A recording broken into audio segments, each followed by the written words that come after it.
This is Seth Ward. On Thursday evening, September 3rd, I spoke at the Laramie County Library in Cheyenne, Wyoming. The title of the talk was Women in ISIS, the Islamic State. I am not going to give the full talk in this PowerPoint, but I am going to give some of the highlights. I'll also try to go through this as quickly as possible.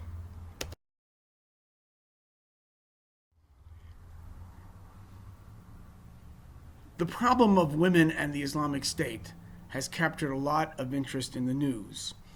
And I'd like to understand this through two principles. One I'll call internal to the Islamic State, and the other one external to the Islamic State, and the nature of our complex web of multicultural identities today.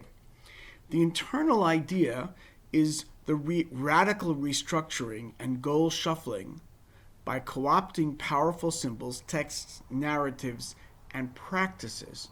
The Islamic State has been very, very successful in using the traditional materials of Islam and Islamic law to craft an approach which is at one and the same time familiar, using symbols and discourse that are known to all Muslims, yet radically reshaping, dramatically reshaping these discourses and symbols and their meanings and their relevance in the light of contemporary realities. The seamless continuity with the ancient symbols gives it a conservative imprimatur of authenticity, but enables it to hijack the most important values of Islam. Religious movements, in fact, many nationalists or ideological movements do this very, very well. Sometimes with great results, with important results which better the human condition. So, for example, many Protestant ministries now emphasize doing good works around the world and not simply converting people to Protestant Christianity. One could talk very easily about Zionism as also being seamless with pre-existing Jewish material about the State of Israel, yet also interpreting this material in a radical way, which moved people to actions that were really out of context or were not typically done prior to the emergence of that movement. One could go on, good and bad. In this particular case, I'm not arguing that the Islamic State is good, just that this is the kind of thing which it does extremely well. The second one is external to the Islamic State and very much a part of the complex web of identities that we all have today. The Islamic State provides a firm anchor, and this language is chosen from the Quran, which valorizes a single strong identity in our confusing times. The genesis of this talk was reports about a couple of women who had fled England for the Islamic State, young women, teenagers, whose Twitter and social media accounts were abuzz with going shopping in the mall and so on, but also came to see the Islamic State as a way to have an unambiguous identity. At least that's, I think, how we should read it and understand it.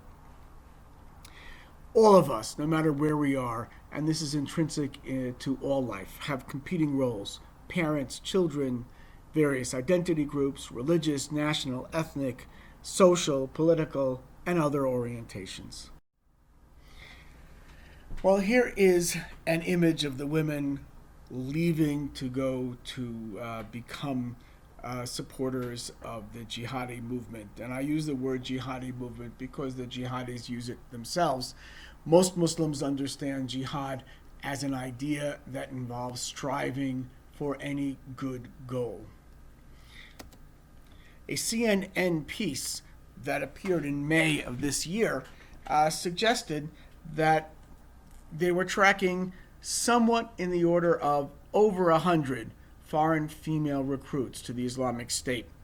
Now, these numbers are large and these numbers are problematic, but as long as we're talking about the hundreds of women, we're not talking quite the same thing as thousands or tens of thousands of women, and including tens of thousands of people in the Middle East itself who are attracted to this. This was all back in May, but on the day of my presentation at the library, I noted that it's still in the news. A Yazidi father, a father in the Yazidi sect, which is considered to be unbelievers, in fact, believers in the devil, by the Islamic State and by many other Muslims, was trying to find an American who would support the ransom of his daughters from the Islamic State. This is an article that appeared in the Daily. How did we get to this point? Well, it's convenient, if not simplistic, to review reform movements and suggest that some of the reform movements may in fact have led to a situation in which the response may very well be a return to Islam, or return to a particular version of Islam. The grandfather of all of the movements which radically reject bid'ah, innovation in Islam, and try to paint a rather idyllic picture of the earliest generation of Islam, is the Wahhabi movement, named after Muhammad ibn Abdul Wahhab, who died in 1793. He worked in a remote part of the world, the deserts of Saudi Arabia, as you can see from the map on this slide, an area that was never part of the Ottoman Empire, never conquered. He allied himself with the family that became the kings of Saudi Arabia. Saudis might call the current kingdom the Third Kingdom, but it's still the same family from the 18th century. The Wahhabi movement was radically against Shiism. It was radically against Sufism, the kind of mystical trend within Islam. It was against ornate tombs. It was against many other things which it considered to be non-religious or anti-religious bid'ah innovations. On the other hand, modernity is represented by reform in the 19th century in Egypt and in the Ottoman Empire itself. Muhammad Ali, called in Turkish Mehmet Ali, an Albanian mercenary who fought the French when they conquered Egypt. Mehmet Ali already began some very major reforms. He eliminated the Mamluks, the traditional soldiers who had originally been slaves, who played such an important role. He modernized his kingdom, modernized education, did many other reforms. He and his descendants, who ruled Egypt in fact or more often only in name during periods of British domination, built Cairo as a large modern city, supported the Suez Canal, supported the international interactions of Egypt, and so on. In the Ottoman world, the Janissaries were overcome in the early 19th century. In the mid-19th century, from 1839 onward, there were a number of very important reforms of the political system, the relationship with non-Muslims, land ownership, many other things, and the adoption or the move towards an adoption of a European-style code of laws. Sultan Abdul Hamid canceled many of the political reforms that led to a more democratic state, but kept some of the other reforms. Noah Feldman has argued that Abdul Hamid also trounced the importance of the religious authorities. He ruled directly. He reintroduced the notion that the Ottomans were not only the Sultan, the government, but also the Khalifa, the symbolic head of the Islamic world. Feldman has argued that it was the fall of Sharia in the 19th century, the secularization that went on into the early 20th century, that led to its revival in the late 20th century when the Ottoman Empire was gone. Secular rulers like Nasser and Saddam Hussein and the Ba'ath Party, the Hafez al-Assad and his son Bashar al-Assad, many of the secular rulers were shown to have been corrupt and ineffective governors. People thought well, maybe the religious parties would be less corrupt and more effective. Perhaps the most symbolic reforms were done in the early 20th century at the end of World War I. Mustafa Kemal gave himself the name Ataturk and completely secularized the Republic of Turkey. He changed the language, the alphabet, from the alphabet of the Quran, the Arabic alphabet, to the Latin alphabet, changed time, adopted a Western calendar system, and even a Western system for hours. He used standard time, such as we know it in most of the world, as opposed to what was called Islamic time, where the day began, the hours began with sundown. Ataturk was not the only modernizer. Muhammad Abdu is known for his religiosity, but also introduced secular curriculum into Al-Azhar and paved the way for an Islam in Egypt that was much more aware of the world around it. Well, the response came to this in the year 1400 of the Hijrah, the 14th year in the 1400 in the Islamic calendar. Just prior to that year, Edward Said had published his book Orientalism, which denounced many people in the West for having a rather romantic idea about the Orientals, about the idea of the Middle East. The Iranian Revolution happened in February of that year, the Egyptian-Israeli peace in March. Al-Utaibi clan attacked the Grand Mosque in Mecca, and the Soviets invaded Afghanistan towards the end of that year. Many of you know that Osama bin Laden began his career as a jihadi by going to Afghanistan and organizing the response against the invasion of the godless communists. The Islamic State publishes a magazine called Dabiq, and this relates to a very important narrative. It's a well-known statement of Muhammad, reported by Abu Huraira, for example. The last hour would not come until the Romans land at Al-A'amak or in Dabiq. An army consisting of the best soldiers of the people of the earth at that time will come from Medina to counteract them. You can read the rest of the hadith, the rest of this narrative, on the slide. Al-A'amak and Dabiq are places that are considered to be in Syria, very close to the frontier with what was at that time the Byzantine Empire, the empire of the Christians. The hadith talks about refusing to fight the Romans, some people running away, some people being killed by the Romans, and some people not being killed and in fact being victorious over them. And then we have the appearance of the Antichrist and of Jesus, the son of Mary himself. Jesus, the son of Mary, of course, comes as a Muslim, and the Antichrist dissolves as salt does in water. Jesus leads the Muslims in prayer.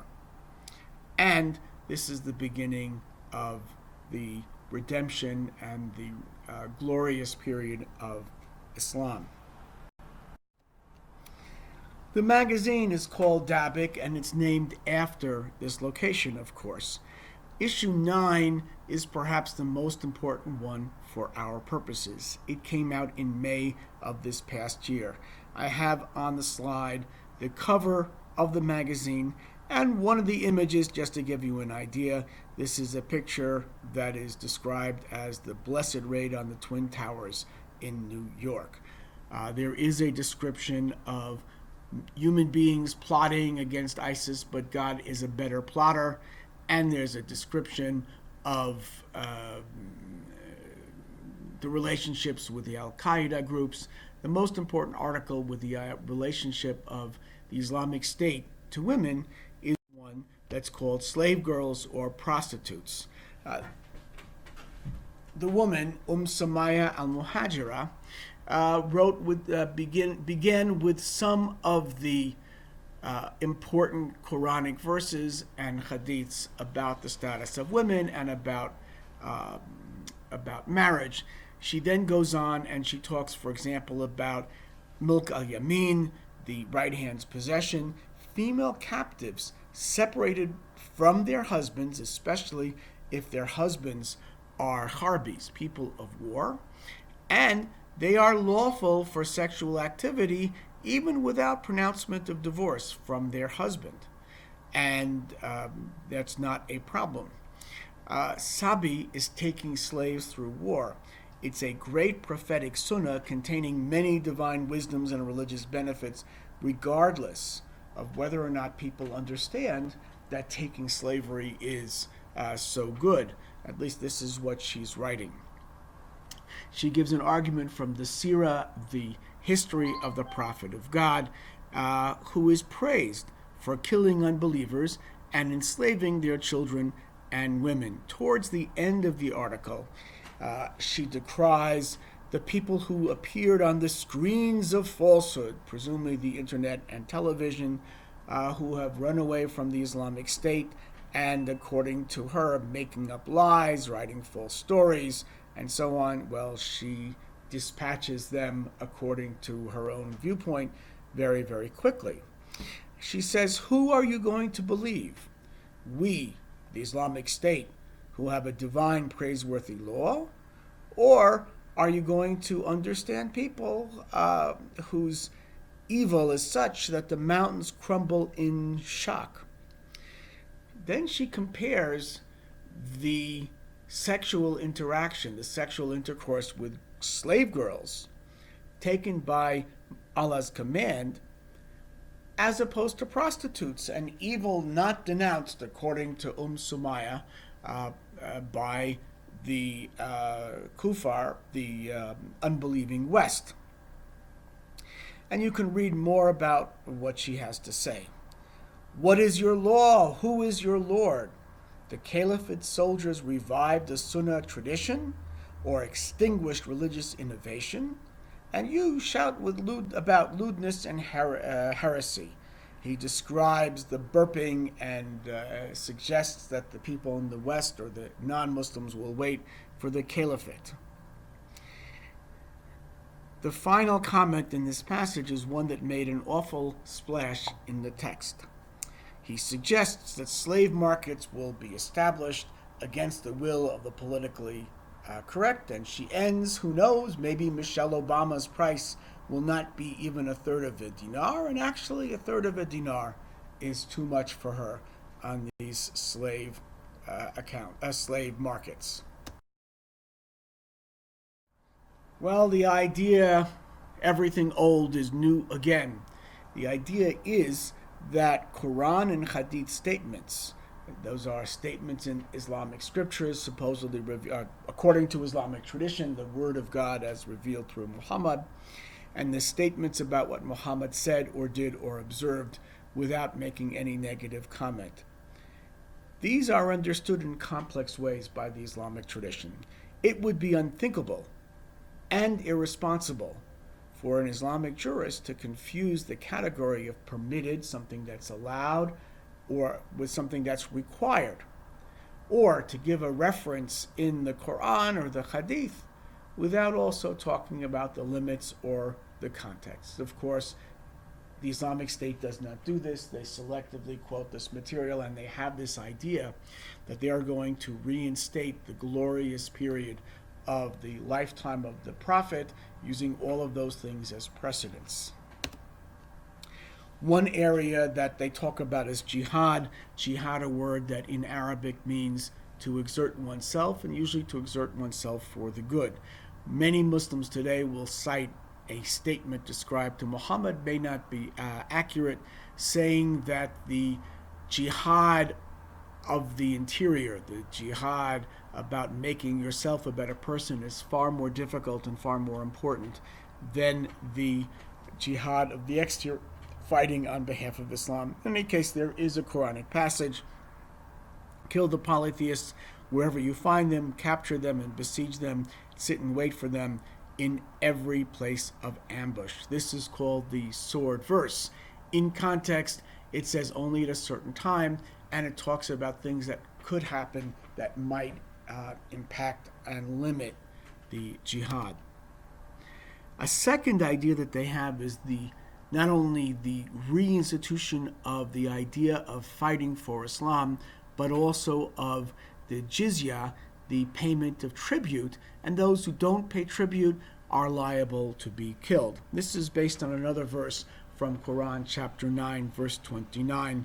Fight those who do not believe in Allah or in the last day, etc., until they give jizya, tribute, willingly, while they are humbled. The practice of jizya was completely or nearly completely destroyed in recent modern times. By the early modern times, and certainly by the late modern times in the 19th and 20th centuries, jizya was simply not practiced in any of the places. The reforms in the Ottoman world, for example, had made this an unrealistic idea. Nevertheless, the Islamic State sees that it is a mark of redemption and going towards the goal of an Islamic caliphate by reinstituting jihad, the sword verse, and jizya. Do not compel your slave girls to prostitution if they desire chastity, to seek thereby the temporary interests of worldly life. The Quran talks about slavery in many, many locations, and slavery seems to be an institution that is intrinsic to Islamic life. Certainly it was part of pre-Islamic life, as it was part of all societies. Nevertheless, the Quran clearly talks about the benefit of freeing slaves, the benefits of not taking slaves, and one should never think that the Islamic material indicates that having slavery is a good idea. In fact, freeing slaves and not having slaves seems to be what the Quran is all about. Nevertheless, the Islamic State looks at all of these ideas and thinking that it's better to have slavery, especially for the women of the unbelievers who will learn all about Islam and be better off for it. Finally, I have a section about milk al-yamin, which comes from a Quranic verse which talks about ma malakat aymanukum, those whom your right hands possess, and polygamy. The Quran provides, marry those that please you of other women, 2 or 3 or 4, but if you fear that you will not be just, then marry only one, or those whom your right hand possesses. This is the traditional justification for having 4 full status wives, or having only one wife, or having sexual intercourse with slave women.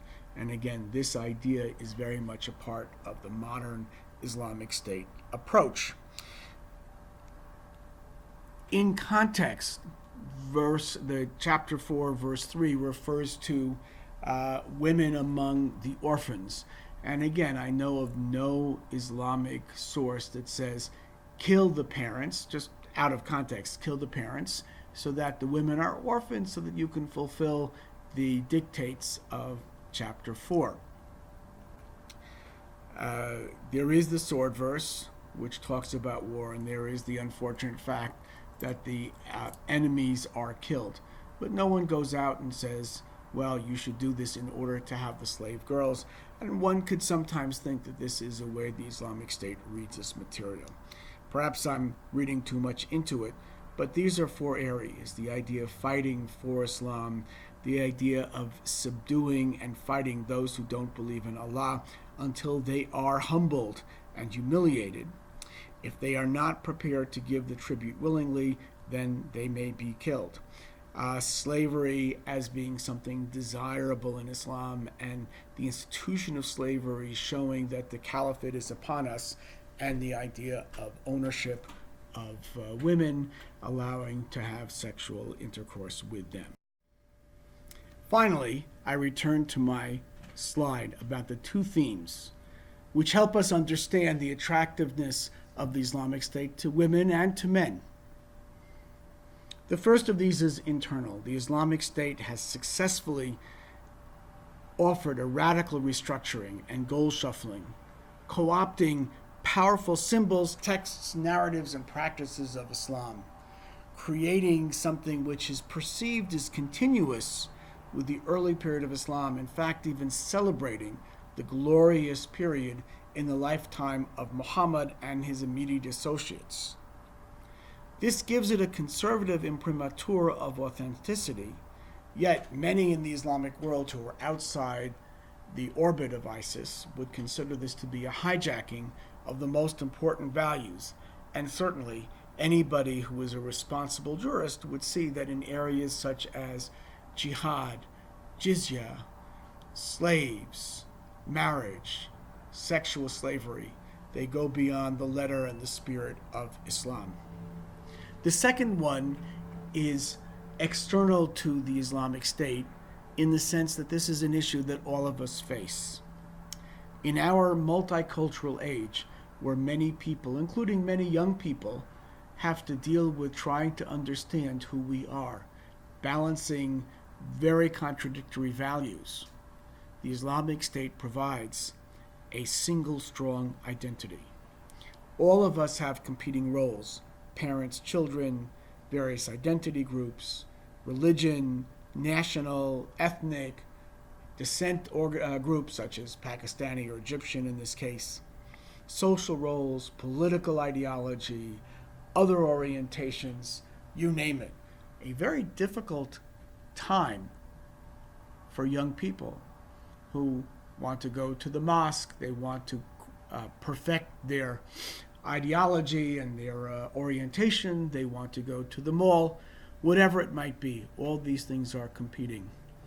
The role of Islamic ideology and the effectiveness of organs like Dabiq, of the blogs and the writings and so on, attract some of these people from all over the Islamic world, not only and not primarily from Western countries, by creating this idea and this solution and this sense of purpose. All of us seek purpose in our lives. It should be our hope that our response to something like Dabiq may very well be to oppose, the response to the Islamic State may very well be to oppose it bitterly, but it's extremely important that our opposition not be based simply on unknowledgeable condemnation. In fact, the only way in which we can truly oppose the excesses, the killing, the destruction, the negativity that we associate with the Islamic State is to know more about it and to put it into a broad context so that our actions reflect considered response rather than knee-jerk opposition. Thank you very much.